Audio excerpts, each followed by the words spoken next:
the YouTube channel. This is what we think.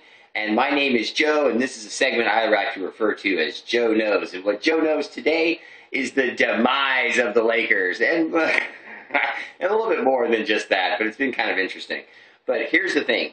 In baseball, you've got the Yankees. In football, you've got the Dallas Cowboys. In basketball, it's kind of the Lakers. They're kind of that matriarch, patriarch sort of team that's just always good, that you just always associate with their league and championships. And right now, the Lakers are in a transition period that could last a while. Now, Boston's been good, for a little bit. The Boston Celtics have been good for like the last 4 or 5 years.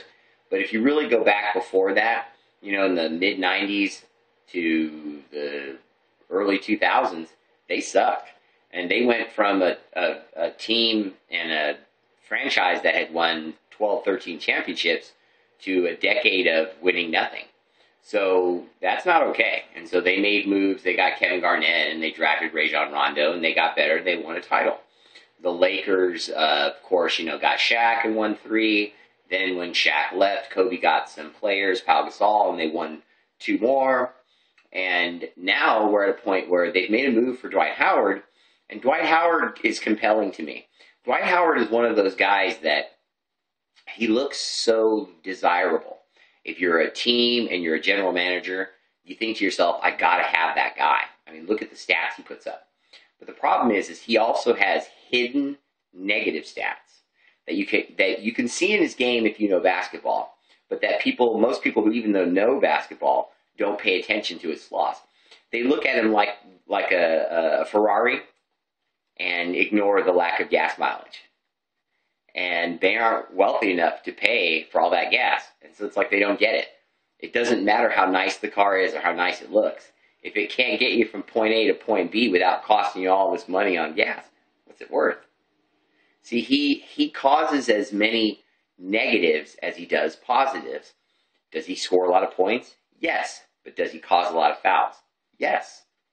Does he get a lot of rebounds? Yes. But does he cause a lot of turnovers? Yes. Does he miss his free throws? He's shooting 46%. He's on a pace to be one of the worst free throw shooters in history. Not just on this team, in history. He has a 1-year clause on his contract. He doesn't have to stay with the Lakers. No matter how much money the Lakers throw at him, he can walk away. Kobe's this close to retirement, and you're trying to trade Pau Gasol? The Lakers' precipitous drop to sucking has been amazing and kind of fun to watch if you're not a Laker fan. And I am more than not a Laker fan. I am a Laker hater. I do not like the Lakers. I don't like the elitism. Ever since Magic Johnson, I love that guy, and I liked Michael Jordan. I love that guy.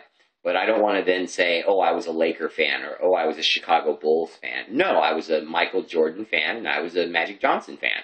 The only team I'm really a fan of is the Warriors. I'm a Golden State Warrior fan. I was born, in the Bay Area, so I root with what I love. You know what I'm saying? Like family. Anyway, check out the Brothers That Be at This Is What We Think for the hottest reviews on movies and the latest TV shows. And they'll give you an idea of what to see and what to pass on.